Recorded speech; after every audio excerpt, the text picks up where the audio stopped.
So here we have a Samick piano in black polyester. This came to us from a moving company, and it looks like it took a spill during the move and chipped up the back corners of each side panel. So what we're going to have to do is we're going to have to fill in those chips with a black polyester fill, flatten everything out, and then polish it back to a high shine. So we'll get started and see how it turns out. All right, so there's multiple areas of damage on this piano. We discovered a couple more corners here that we've got to do. And here I'll show you the process of preparing the area of damage to be filled.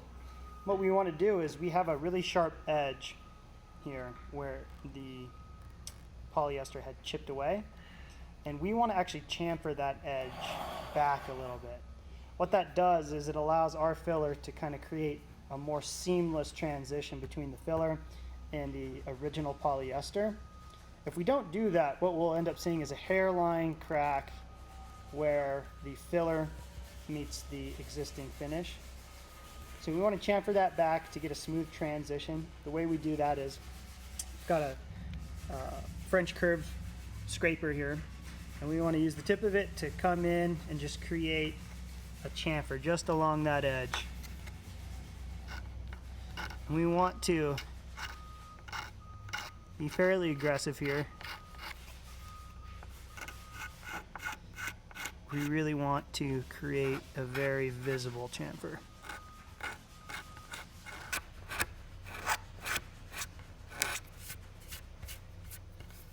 That's perfect. All right, next step, we got to create our dam to hold back our filler from running over the side here. So what I want to do is I like to use just regular blue painter's tape.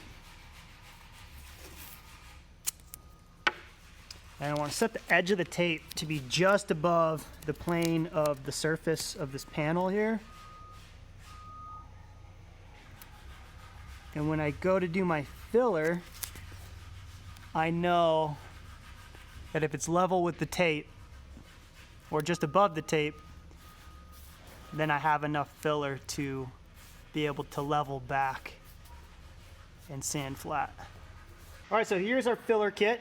We've got our resin filler, our hardener, and then two different types of dyes in our filling cups, mixing spatula, and a little dropper here, a little liquid dropper. So here we have the polyester filler. What we want to do before we go to pour this into our fill area is we want to just put this in a little bit of hot water.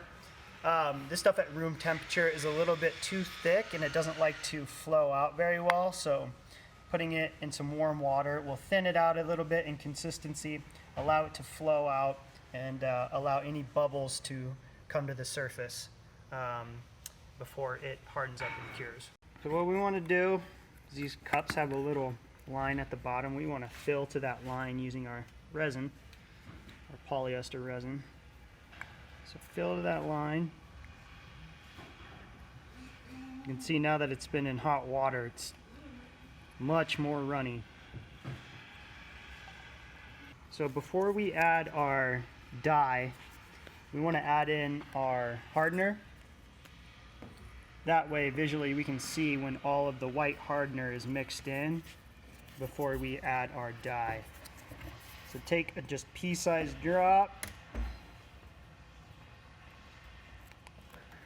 About that much is good. Mix it in. You'll see the resin go clear again when all the white hardener is mixed in properly. All right, now we take our dye, want 6 drops.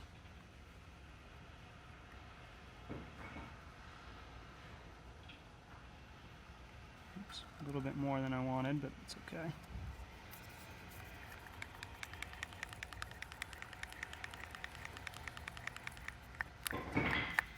Thoroughly mix everything.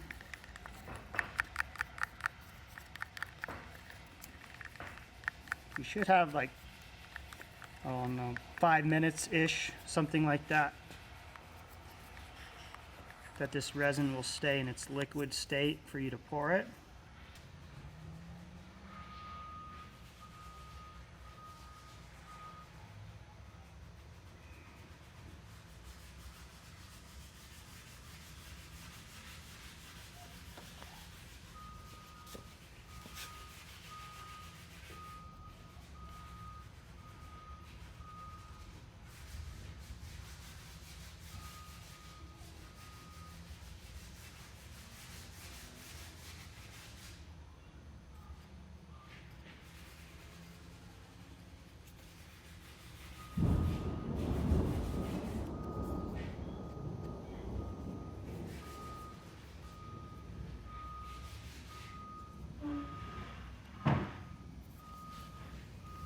It's good.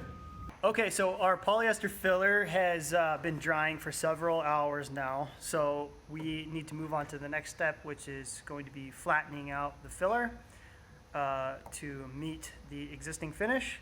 And to do that, we're going to be using a combination of what we call a card scraper, some people call it a cabinet scraper, and some sandpaper and a sanding block. So first we'll start with the card scraper.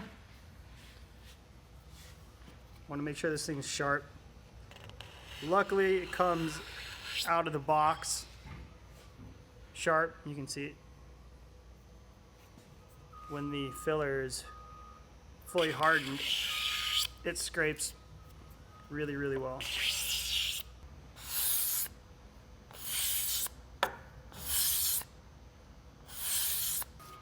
Sometimes I'll bend the card scraper. This is a fairly flexible one here, so that I get a sharper point there and I can really control where I want it to go if I need to concentrate it on a high spot. I can do that a little bit more easily if I bend that card scraper.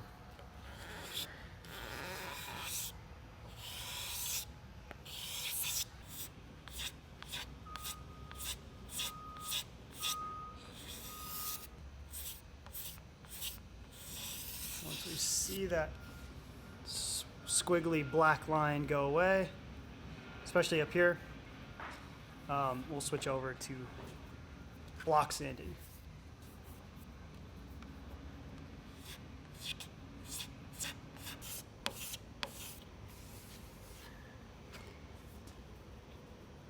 It's a little bit of a dimple here, but I think we can sand that out. So that's good for scraping. Now we'll move on to sanding with our block.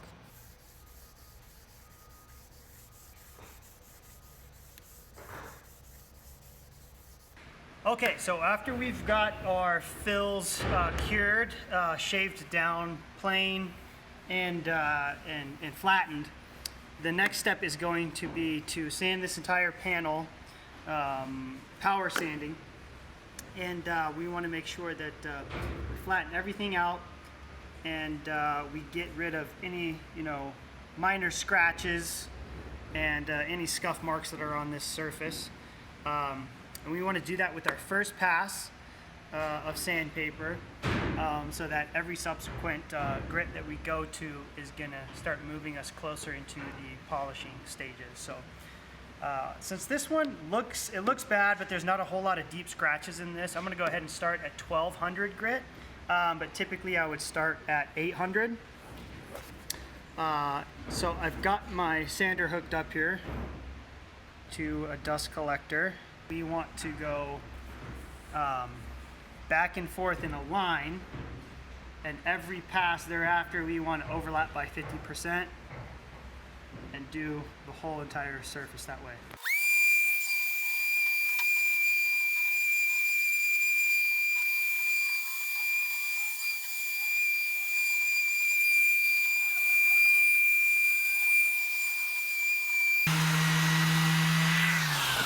So clean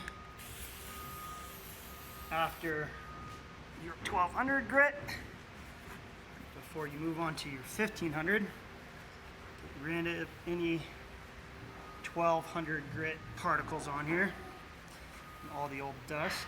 All right, now we'll jump up to 1500, and I'm going to go over this multiple times with 2 fresh pieces of 1500, just to ensure that we get rid of any of those 1200 grit scratches, 1000 grit scratches, or even the 800 grit if there's still any left over.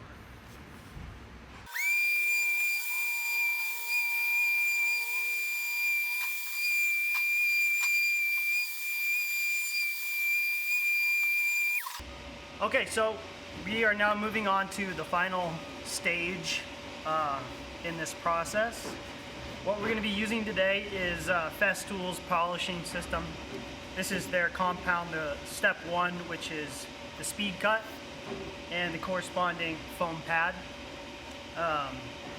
And it's basically going to look the same as sanding. So we're going to do the same thing, go in line, with the 50% overlap, and basically we just keep buffing until we get rid of all those old sanding scratches, and we've got it buffed up to a nice shine. So a lot of times this will take several applications of the compound to do, but eventually we'll get there, and it's kind of a one step for us. I've already tested it on the other side, and the sheen came out amazing. All of the sanding scratches were gone, you couldn't detect anything, and it was shiny enough. So there's 3 more stages in the process that can take you up to, I guess, what would be an even higher shine, but I don't think it was necessary. I think this one gets us right where we need to be, and it's consistent with the rest of the piano. So we'll start and stop with this one. All right, so what I like to do is I like to put 5 drops on here. So I go 1 in the center, and then along the edges like that. And I like to spread it out along the whole surface. Maybe put a little bit more on. And I like to spread it out because it just helps it to not fling all over the place when I turn the sander on. It'll still fling somewhat, but that reduces it just a tad.